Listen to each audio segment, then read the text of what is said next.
Death is not a failure, for even death can bring glory. Fear is not failure, for fear can be conquered. The only known failure is to ignore orders, for even a slight hesitation in following them brings an ignoble end.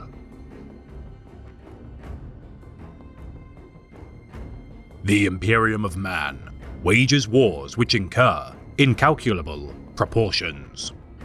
Beset on all sides of its domains by forces which seek nothing less than the extinction of the human species, millions of souls give their lives daily to stem the tide of encroaching darkness. Yet whilst the Adeptus Astartes are the mightiest warriors of humanity's vanguard, its numbers are limited, and the combined strength of the Astra Militarum alone often lacks the skill necessary to turn the tide of battle.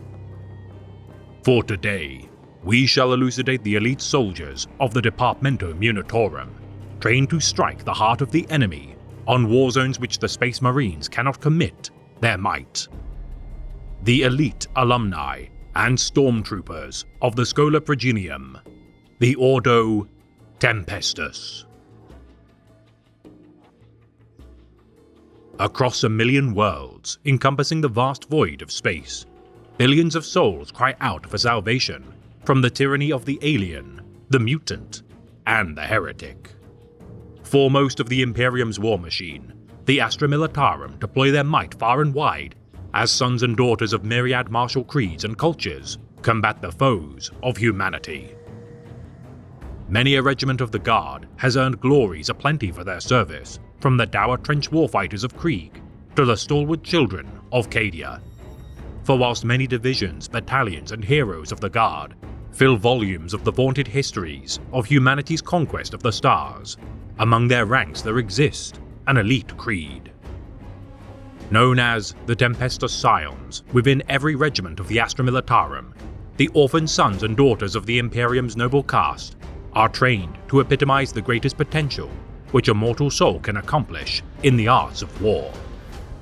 Members of the prestigious Departamento Munitorum, a subdivision of the Adeptus Administratum, the subjects of this branch of the Adeptus Terra are responsible for the raising, training, and provisions of the vast armies of the Imperium's war machine. Founded during the early 31st millennium to aid the Imperium's expanse of the stars during the Great Crusade, with the transition of power from the Legiones Astartes to the newly split Imperial Guard and Navis Imperialis as the vanguard of humanity's military, a new division of the mortal soldiery's martial might was required to face the deadliest of threats. Faultless in their devotion to the Emperor, showing no hesitation to plunge themselves into battlefields which many souls of the Imperium would decry as unwinnable.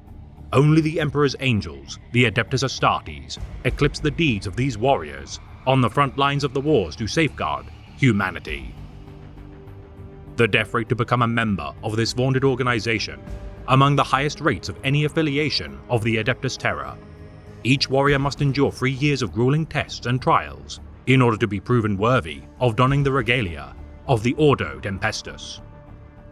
Gifted the greatest resources and equipment available to the Astra Militarum, the sight of these glory champions of the Guard can inspire their wearied allies to new heights of valor. Fearless when confronting the most terrible of foes, whether spewed from the Immaterium or derived from the debauched Xenos empires of old, no weakness, such as compassion, nor mercy, remains within the hearts of the Scions of the Tempest. Knowing the teachings of the Tactica Imperium and even sections of the Codex Astartes by heart, whether collaborating with the Emperor's angels or his mortal subjects, the Tempestus Scions work effectively and without fail. The middle ground between the imposing yet limited numbers of the Adeptus Astartes and plentiful masses of the Imperial Guard, the distinguished men and women of the Tempestus Scions epitomize the greatest heights a mortal combatant can achieve. Drawing aspirants from the orphan children of slain planetary governors, Astra Militarum commanders, and aristocratic nobles, no mere laborers nor rabble are permitted to join the ranks of the elite guardsmen. Taken by commissars of the Departamento Munitorum in the wake of failed coups and purges of traitors to the Imperium, the mewling sons and daughters of such traitors are escorted to the nearest training facility of the Imperium's elite. Taught within the Schola Progenium the harsh realities of war in order to transform them into formidable soldiers, those children too weak and frightened to harden their hearts and mature into fearsome warriors perish during the trials in droves. On rare occasions, some aspirants are stolen from guardians who still live and serve dutifully to the Imperium, their clear signs of potential too great to ignore should the abduction prove beneficial to humanity. Typically ranging from as young as 6 to as old as 12 years, each recruit of the Schola Progenium undergoes mental physical examinations and are purged should they show any sign of plague or spiritual corruption. Assigned into battle groups of several hundred aspirants, their cultural differences are repressed in order to be remolded into true servants of the Emperor, their belongings taken and replaced with simple, black uniforms. Abandoning their birth names in favor of newly assigned titles derived from the many fallen heroes of the Imperium's history, each recruit aspires to one day prove worthy of their namesake. Making exceptions for blood relatives in order to encourage competition between the inheritors of their familial legacy, regardless of what ties such initiates retain. Once strapped into each schola's correction throne, their minds are remade. Inserting needles directly into the recruits' skulls, the concoctions of neurochemical fluids pumped into their synapses, known as dirus, drowns out their memories to better create them anew. Bombarded with audio-visual war cries, speeches of last stands, and ecclesiarchal incantations, though the efficacy of such procedures are effective, it is not uncommon for some to experience visions of their past lives, which shall haunt them for the remainder of their lives. Those that show signs of individuality and nonconformity are hunted by their more compliant peers. The most disobedient candidates publicly executed by the drill abbots using their great hammers of office. Mounting a glass box within the slain candidate's dormitory containing their coiled spine, their remains act as a reminder to those who wish to step out of line. Ordered to scale sheer walls wearing heavy carapace armor, evading live ammunition exercises, and surviving the harsh environments of their facility's wilderness with no food nor instruction, only the stronger survive such trials. Choosing who among the successful recruits are suited to the Commissariat or Ordo Tempestus, the so-called trials of compliance within the Hallucinarium expose their subjects to temptations of strange visions as they attempt to follow their orders with no hint of doubt. Selected for assignment to the Militarum Tempestus on the selection day of their graduation, each proven aspirant embarks upon vast void ships to the ranks of their new regiment, alongside those destined for the Adeptus Sororitas, Adeptus Arbites, and other branches of the Adeptus Terra. Yet the most elite of all are the chosen of the Departamento Munitorum, and whether they shall become commissars or Tempestus Scions, further advanced training awaits them as they voyage across the stars. Among the many regiments of the Astra Militarum, several detachments of the Ordo Tempestus have earned glories for their service.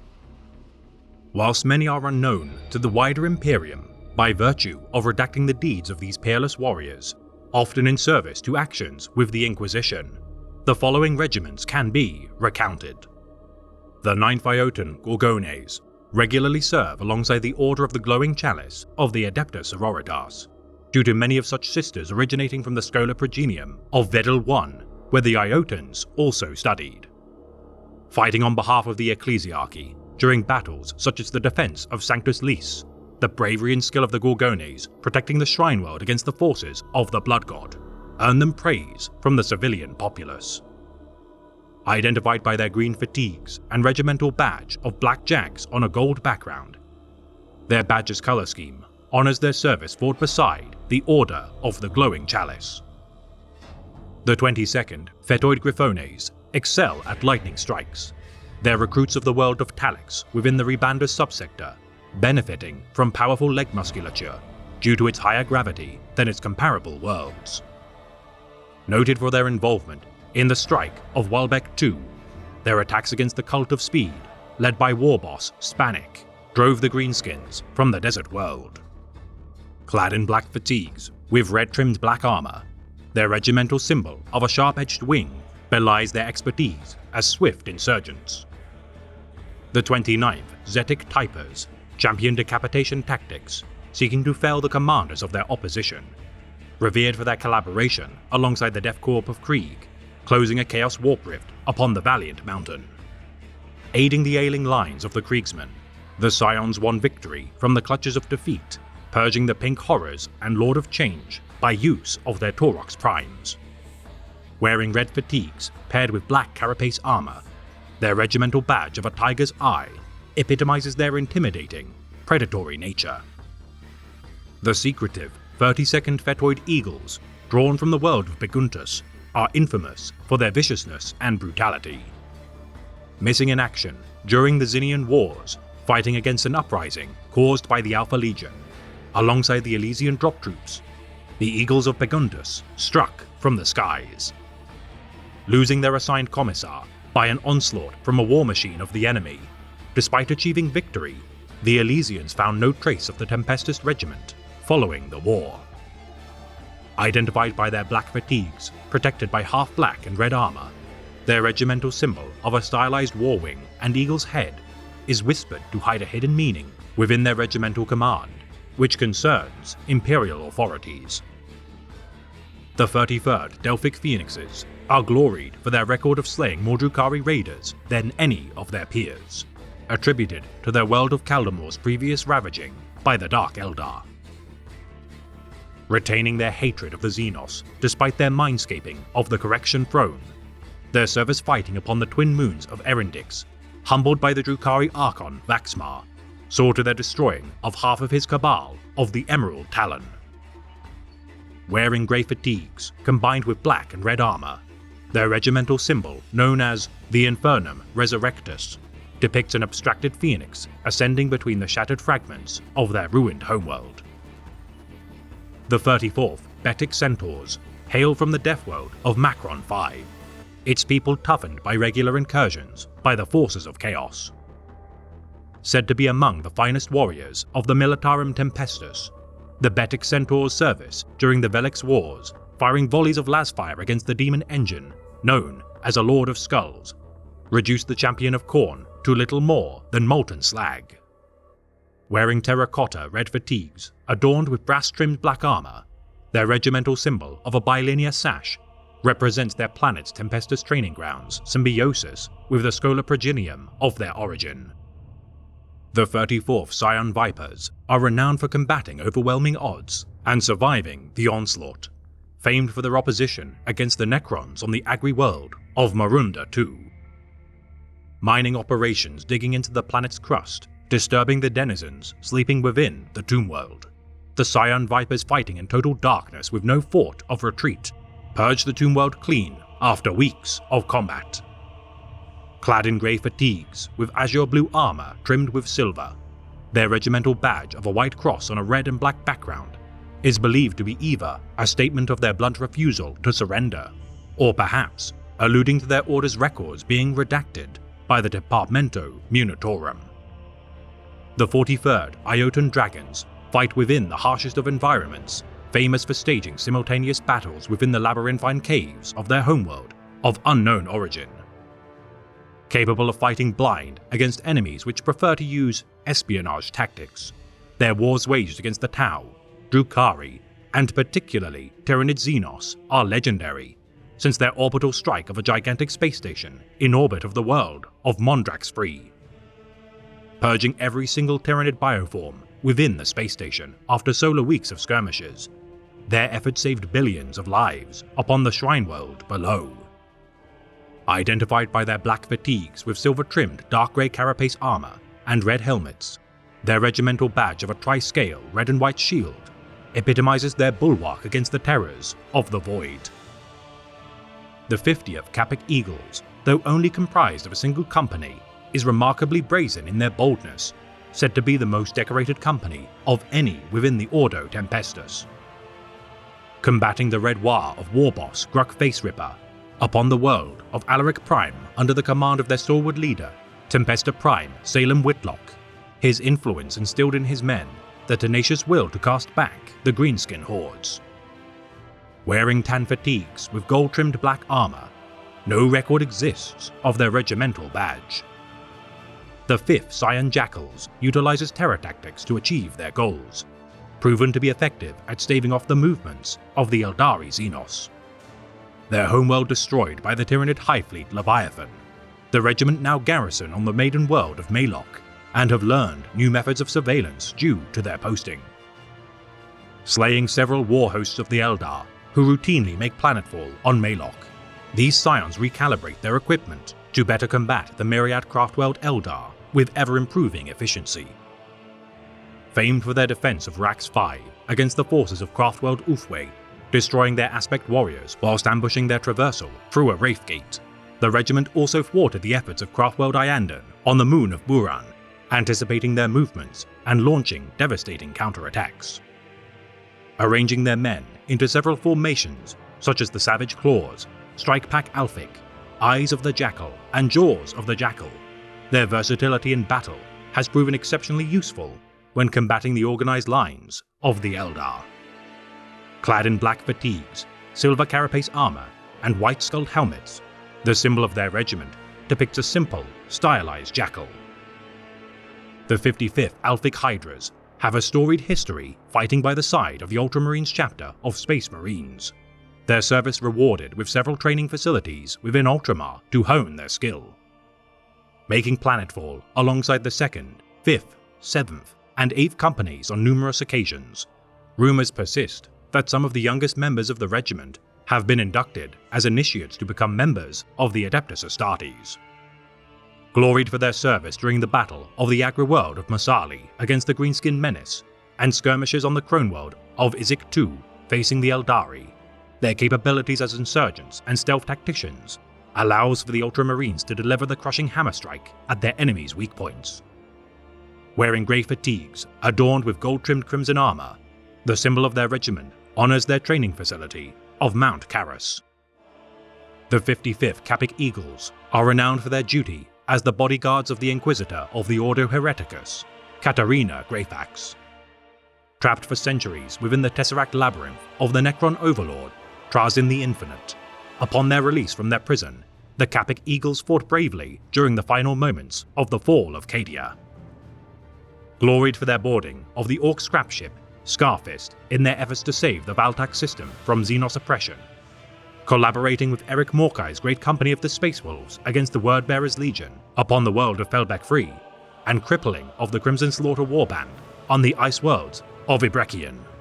Called to conduct missions of great value by the Ordo Tempestus, the regiment retrieved the Order's stolen relic, the barbed gauntlets of Avidus, from the Eldar craftworld Altansar. Clad in tan fatigues and silver-trimmed azure blue armor, their regimental badge of a vertical white bar symbolizes their purity of purpose, free from ornamentation and ego. The 62nd Royan Cobras hail from the jungle world of Skell-Toon and abhor all types of sorcery. Repelling the Thousand Suns from their Schola Progenium with their 190-strong regiments, the Rubric Marines stood no chance against the amassed strength of the children of Skell-Toon. Wearing dark green fatigues with silver-trimmed jade green armor, their regimental symbol, known as the Serpentia Vigilant, is whispered to be associated with latent warding properties.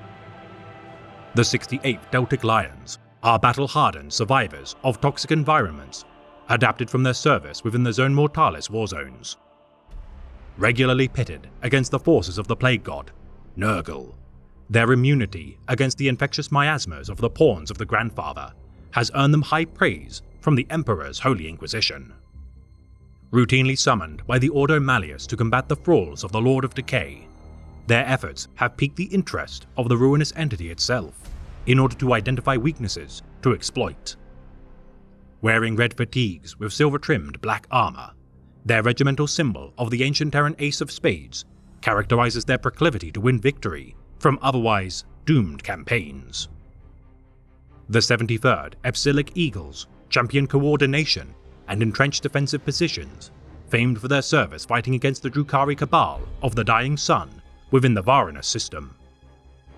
Confronted by the Archon, Vor Zalanth, whose sickening experiments had already harried the planets of Nucius II and III, despite failing to slay their leader, the Epsilic Eagles saved countless lives from being taken to the Dark City by purging the Xenos en masse with Grafshoot and Valkyrie deployments. Clad in tan fatigues with silver-trimmed green camouflaged armor, while none know the true reason for their regimental symbol of a stylized fist known as the Gauntlet, many speculated to be both a mark of honor and shame. The 86th Deltic Dragons have won many campaigns fighting in collaboration with the Tau Xenos against the Tyranid Hive Fleet, Gorgon. Content to fight with aliens only by virtue of their unflinching duty to follow orders, these Tempestus Scions alongside the battlesuits of Kelshan Sept bear striking similarity in their stoic determination to destroy the Great Devourer. Their close-range expertise supported by covering fire of the Fire Warriors, the Deltic Dragons are regardless forbidden from engaging with the Tau senior commander, Shasoshi Yahei, to prevent their alliance of convenience from becoming a camaraderie. Wearing dark grey fatigues with brass-trimmed black armor, their regimental badge is ever-changing in order to obfuscate and confuse their Tau allies from deriving intel on their hierarchy. The 88th Alphic Lions are a notable regiment of the Ordo Tempestus, who have on many occasions fought beside the first founding Adeptus Astartes chapter, the Blood Angels. Combating the entities of the Warp on the world of Jalbri in collaboration with Sanguinary High Priest Corbulo, their efforts allow for the bearer of the Red Grail to destroy a greater demon of Slaanesh in single combat. Clad in black fatigues, paired with silver-trimmed black carapace armor, the symbol of their regiment, a stylized lion's head, embodies their proud nature, strength, and nobility. The 99th Deltic Gorgones have accrued a mighty tally of kills, fighting the Tyranid Xenos particularly during the Zaris campaign, repelling the invasion of Hive Fleet Leviathan, aiding the beleaguered Katakan jungle fighters of the Astra Militarum. Wearing dark grey fatigues and silver-trimmed camouflage green armor, their regimental symbol of a green stenciled triangle is speculated to represent strong foundations which aid in their defiance against the most terrible of foes. The 101st Betic Dragons excel at airborne strike maneuvers and won many plaudits fighting beside the Destroyer Space Marine chapter against the Crimson Slaughter warband. Concealing themselves within the debris strewn across the volcanic peaks of the unknown Death World, their sundering of several hellbrutes into vast seas of magma allowed for the Astartes to banish the Crimson Slaughter back into the Warp. Wearing black fatigues with grey-trimmed black armor, their regimental badge of a stylized green dragon, seen from an aerial view, characterizes their exceptional expertise, attacking from the skies. Finally, the 133rd Lambdan Lions regularly aid the Adeptus Mechanicus Forge World of Mazoa in their efforts to recover long-lost technologies. Over the course of 2 millennia, the Lions have trained within the training facilities situated on the 2 moons orbiting Mazoa, their proximity to the vast resources of the Forge World endangering their service to the Adepts of Mars. Adhering to ancient pacts made with the ruling priesthood of the planet, the Ordo Tempestus sanctions the Lambdan Lion service in exchange for powerful augmentations to be built and fitted to their arsenal of weapons. Fighting alongside the Skitarii legions and on rarer occasions the Collegia Titanica, few enemies of the Imperium can counter the cold logic of the Mechanicus when combined with the disciplined martial skill of the Militarum Tempestus. Wearing black fatigues with gold-trimmed crimson armor, their regimental symbol of red chevrons on a field of white honors the dialectic traditions of the Mechanicus' Lingua Technis. Highly specialized when committed to active war zones, the Ordo Tempestus never falter in following their orders as they hurl themselves into the fray. Each and every member of its creed, drawn from the orphaned highborn of humanity, armed with among its greatest weapons and trained beyond compare, only the Genhan's transhuman warriors of the Emperor prove superior to their might. Masters of shock assaults of such terrible danger, which no typical regiment of the Astra Militarum can accomplish, the Scion's total adherence to disciplined lines have no thought to defy the pragmatic commands of their superiors. Their unflinching obedience overriding all sense of self-preservation. Each and every Tempestus Scion lays down their lives if necessary to achieve their objectives. Each proven warrior who survives countless battles of near suicidal proportion is promoted to the rank of Tempesta Prime, or simply Tempesta, acting alike to a squad sergeant who maintains the chain of command and high standards of their teams. Memorizing thousands of battle doctrines imparted from their study within the Schola Progenium, each split-second decision is influenced by the collated wisdom of the Astra Militarum, won through countless millennia of war. Often rewarded with regimental greatcoats as a sign of their rank, the most battle-honored Tempesta Primes carry skull-crested staffs, known as a Cana Militarum, into battle. Capable of changing the course of planetary sieges and protracted crusades, an exemplary squad of Tempestus Scion veterans has on many occasions been the catalyst to achieving victory. Confronting the deadliest enemies of the Imperium, such as the ancient Necrons, ravenous swarms of Tyranids, and merciless greenskin hordes, no war zone or battlefield is too deadly for the Tempestus Scions to infiltrate.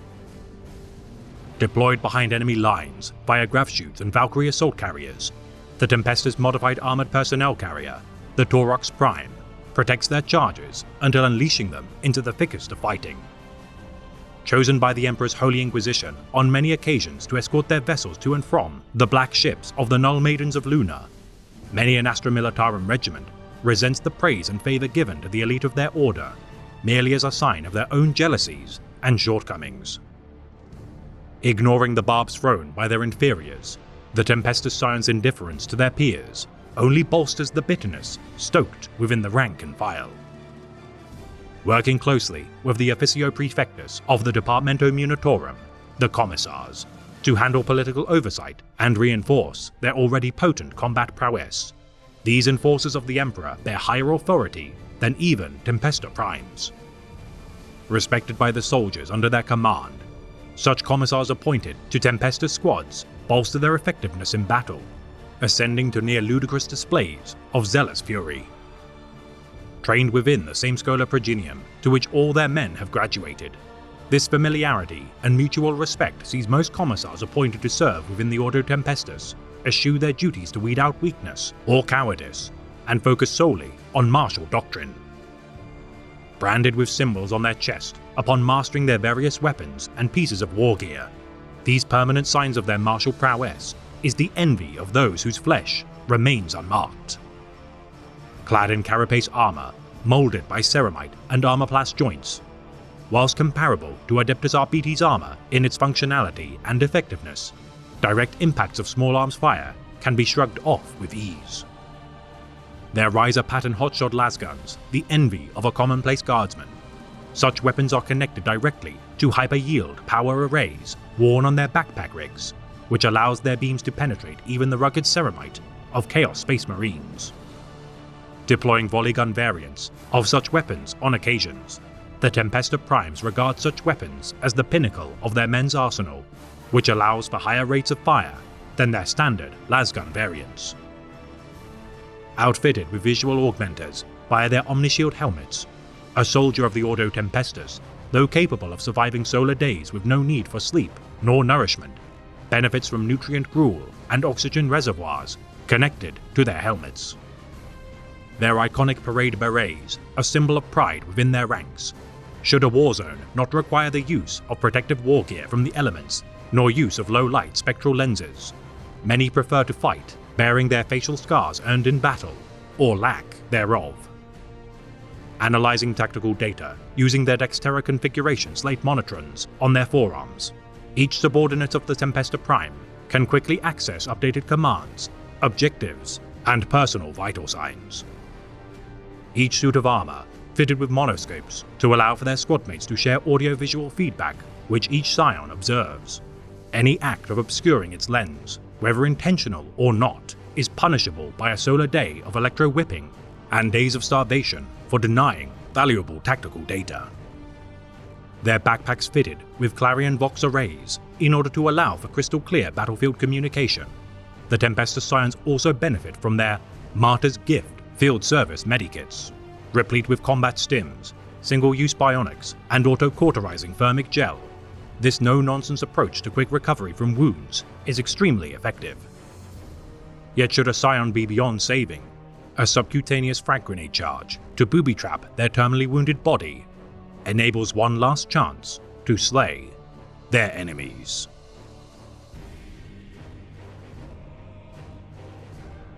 Stormtroopers work best under maximum pressure, maximum intensity, and maximum danger. When these things are shared with others, they help form a bond stronger than any tie known in the galaxy.